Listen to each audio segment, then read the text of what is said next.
తెలంగాణ ఉద్యమంలో వందలాది మంది పోరాటం చేశారని ఆ పోరాటాలకు తగిన ఫలితం దక్కలేదని జూపల్లి కృష్ణారావు అన్నారు. అవినీతి, మోసాలు, మాయమాటలతోనే కేసీఆర్ 9 ఏళ్ల పాలన నడిచిందన్నారు. ఎన్నికల ముందు హామీలు, ఏ స్కీమ్లు పెట్టాలి అనే ఆలోచనతోనే కేసీఆర్ ఉన్నారని విమర్శించారు.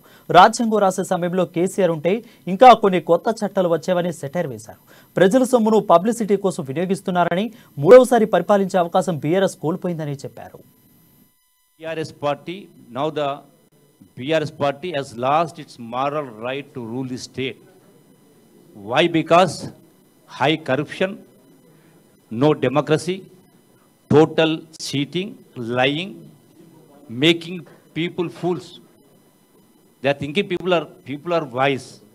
People are wise. Definitely, when a situation comes, they will teach lesson in the coming elections.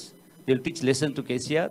And we have decided to join in Congress party. Why? Because it is the responsibility of the people of the state and also the parliament representatives.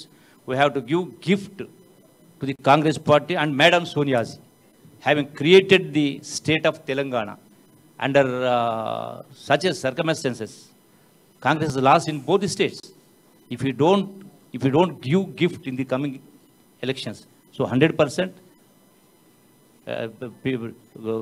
Nobody will excuse it.